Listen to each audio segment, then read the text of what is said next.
Hello everyone and welcome back to our channel. Today in this session we will discuss about the chapter number 9 of class 6th, that is body movement.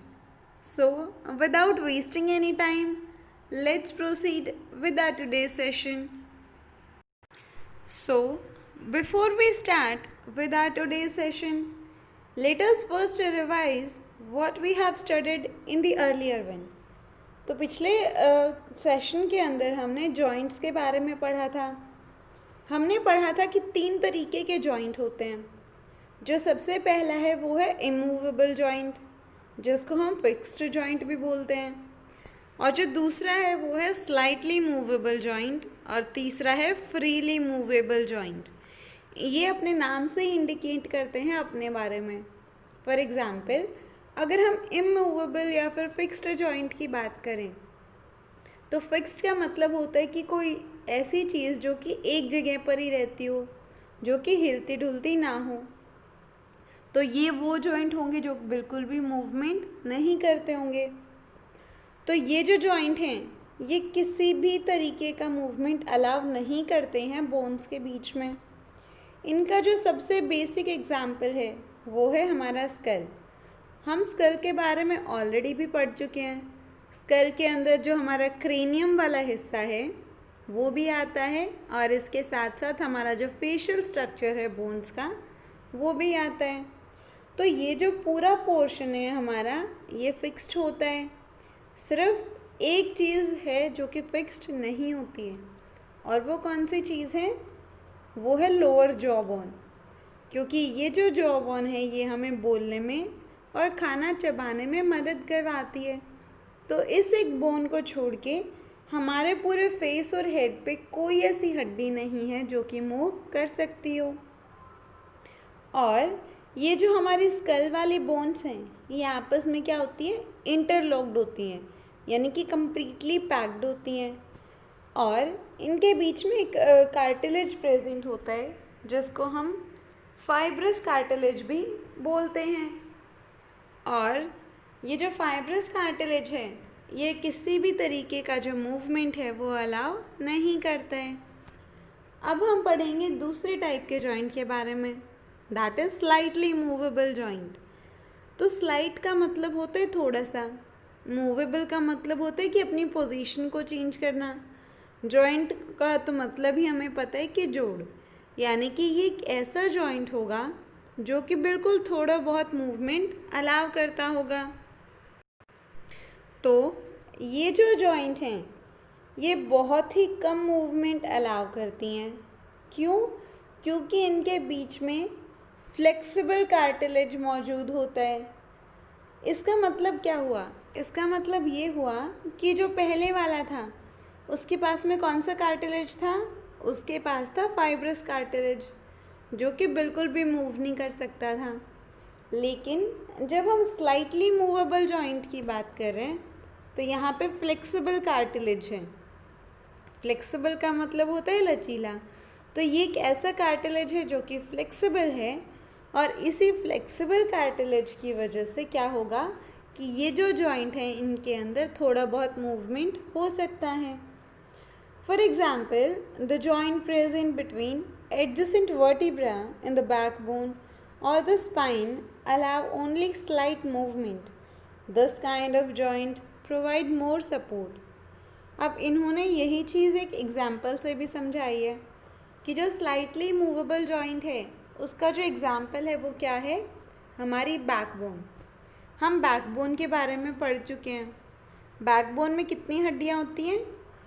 33 छोटी छोटी हड्डियाँ होती हैं, और इन हर एक छोटी छोटी हड्डी को हम क्या बोलते हैं? हम इनको वर्टिब्रा बोलते हैं। और ये जो 33 वर्टिब्राज हैं ये मिलके क्या बनाती हैं? हमारी वर्टिब्रल कॉलम बनाती हैं। इस वर्टिब्रल कॉलम को हम बैकबोन भी बोलते हैं, और इसके साथ साथ स्पाइन भी बोल सकते हैं। तो ये जो हमारी बैकबोन बन रही है इन 33 हड्डियों से, तो ये हड्डियाँ आपस में जॉइंट भी ज़रूर होंगी क्योंकि 33 हड्डियाँ हैं। तो अभी वो जॉइंट जो कि इन 33 हड्डियों को जॉइन करवाता हो वो है स्लाइटली मूवेबल जॉइंट। क्योंकि इनके बीच में फ्लेक्सिबल कार्टिलेज मौजूद है और ये इन हड्डियों को थोड़ी बहुत मूवमेंट करने में मदद करवाता है। और इसी की वजह से ये जो थोड़ा बहुत मूवमेंट हो रहा है, इसी की वजह से हम आगे की तरफ और पीछे की तरफ इजीली बैंड हो पाते हैं और ये काफ़ी अच्छा सपोर्ट सिस्टम प्रोवाइड करवाता है ह्यूमन बींग्स को। So this is the example of slightly movable joint between the vertebrae. तो ये हमारी वर्टिब्राज हैं। अब इन वर्टिब्राज के बीच में जहाँ पे भी दो वर्टिब्रा जॉइन हो रही हैं, ये एक पैड मौजूद है, यानी कि एक छोटी सी जगह मौजूद है जहाँ पे कौन सा कार्टिलेज मौजूद है, फ्लेक्सिबल कार्टिलेज मौजूद है। और ये फ्लेक्सिबल कार्टिलेज ही मूवमेंट को अलाउ करवा रहे हैं। और जो तीसरे तरीके का जॉइंट है, that is freely movable joint. ये नॉर्मली हमारे शरीर के अंदर जितने भी जो जॉइंट्स होते हैं वो फ्रीली मूवेबल जॉइंट्स होते हैं। अब ये जो फ्रीली मूवेबल जॉइंट्स हैं, इनको भी 4 कैटेगरीज में बांटा हुआ है अलग अलग। जो सबसे पहले कैटेगरी है वो है बॉल एंड सॉकेट जॉइंट। ये इस तरीके के जॉइंट होते हैं जिसके अंदर जो एक हड्डी का लास्ट पार्ट है वो तो बॉल के जैसा मुड़ा हुआ होता है, वहीं जो दूसरी हड्डी होगी वो किसके जैसी होती है, वो सॉकेट के जैसी होती है, यानी कि खांचे के जैसी होती है। और अगर इसको सीधी भाषा में बात करें तो हमने कभी बाउल या कटोरी देखी होगी, तो अगर हम बाउल के अंदर कोई बॉल डालते हैं तो वो इजीली वहाँ पे रह जाती है और मूवमेंट भी हो पाता है वहाँ पे उसका। सेम यही चीज़ यहाँ पे बॉल एंड सॉकेट जॉइंट में होती है कि एक हड्डी का जो एंड पार्ट है वो बॉल के जैसा होता है, वहीं जो दूसरी हड्डी है वो कप शेप की बन जाती है। और इस तरीके का जो जॉइंट है वो सबसे ज़्यादा मूवमेंट अलाउ करता है सारी डायरेक्शंस में। और इसका एग्जाम्पल क्या है बॉल एंड सॉकेट जॉइंट का? पहला तो एग्जाम्पल है हमारा हिप ग्रिडल और दूसरा एग्जाम्पल है हमारा शोल्डर ग्रिडल। ये जो दोनों ग्रिडल्स हैं ये हमारे बॉल एंड सॉकेट जॉइंट के एग्जाम्पल्स हैं। अब एक बार हम लोग इस बॉल एंड सॉकेट जॉइंट को डायग्राम की मदद से भी देख लेते हैं। ये हमारी शोल्डर बोन है और ये हमारी आर्म है और हमें ये चीज़ पता है कि ये दोनों आपस में जॉइंट हैं। तो जॉइंट किस चीज़ के थ्रू हैं? ये शोल्डर जॉइंट के थ्रू ये जॉइंट हैं एक दूसरे से। और अब ये जो शोल्डर जॉइंट है यहाँ पे कौन से तरीके का जॉइंट है? फ्रीली मूवेबल जॉइंट है। और फ्रीली मूवेबल जॉइंट में भी यहाँ पे बॉल एंड सॉकेट जॉइंट मौजूद है। और सेम केस हिप के बारे में भी है। Now the next type of joint is hinge joint. A hinge joint is like the hinge in a door. ये जो hinge joint है ये बिल्कुल हमारे डोर्स के अंदर जो hinge होता है बिल्कुल उसके जैसा होता है। We have hinge joint in our elbows, fingers, knees and toes. अब ये जो hinge joint है ये हमारे शरीर में कहाँ कहाँ मौजूद होता है? सबसे पहले तो हमारी एल्बो में होता है, यानी हमारी कोहनी में होता है, फिर हमारी फिंगर्स में है, फिर हमारे नी में और हमारी टोज़ के बीच में ये हिंज जॉइंट मौजूद होता है। They allow the movement of the bones in one direction, that is up and down और बैक एंड फोर्थ मूवमेंट। यानी कि ये जो हिंज जॉइंट है ये हमारे शरीर में हड्डियों का सिर्फ एक ही डायरेक्शन में मूवमेंट अलाउ करवाता है, चाहे वो ऊपर नीचे हो या फिर आगे पीछे हो। जैसे कि हिंज का मतलब होता है कि जब हम गेट खोलते हैं तो वो गेट सिर्फ और सिर्फ एक ही डायरेक्शन में खुलता है, वो 360 डिग्री या 180 डिग्री टर्न नहीं लेता है। सेम यही चीज़ हिंज जॉइंट के साथ होती है कि ये एक ही डायरेक्शन में बोन्स के मूवमेंट को अलाउ करवाता है। सो जैसा कि हम डायग्राम में भी देख पा रहे हैं, ये हमारा नी जॉइंट है। अब हम नीज़ को ऊपर नीचे कर सकते हैं, लेकिन हम इसको 360 डिग्री रोटेट नहीं कर सकते हैं, यानी हम इसको घुमा नहीं सकते हैं। वहीं सेम केस हमारी एल्बो जॉइंट के साथ भी होता है।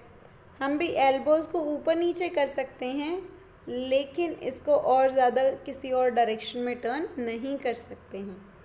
तो ये हिंज जॉइंट के एग्जाम्पल्स हैं।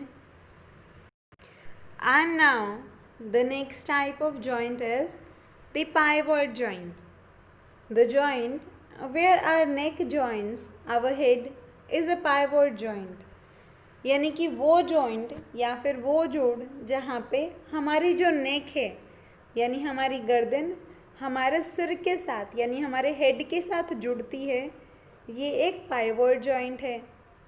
It allow us to bend our head, forehead and backward and turn the head to our left और right।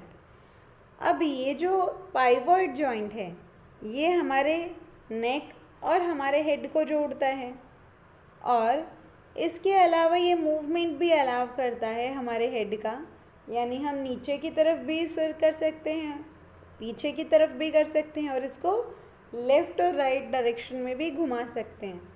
लेकिन यहाँ पे भी 360 डिग्री रोटेशन नहीं हो रहा है। So this is an example of pivot joint, यानी कि हम इसको रोटेट कर सकते हैं। हम लेफ़्ट में देख सकते हैं, हम राइट में देख सकते हैं, हम आगे की तरफ झुक सकते हैं और थोड़ा बहुत पीछे की तरफ झुक सकते हैं, लेकिन फिर भी हम टोटल 360 डिग्री टर्न नहीं ले सकते हैं। And this is an example of pivot joint. And the last type of joint is gliding joint. This kind of joint allow the bones to glide over each other. तो ये जो इस तरीके का joint है ये हड्डियों को एक दूसरे के ऊपर से गुजरने देता है। ग्लाइड का मतलब होता है पास कर सके, यानी कि कोई चीज़ एक दूसरे के ऊपर से जा सके। Providing little movement in all direction. और ये जो ग्लाइडिंग मूवमेंट है ये डायरेक्शन तो सारी डायरेक्शंस में अलाउ करता है मूवमेंट, लेकिन बिल्कुल थोड़ा थोड़ा। The gliding joint are found between the wrist and the carpal and between ankles and the tarsal. तब ये ग्लाइडिंग जॉइंट हमें कहाँ कहाँ मिलता है?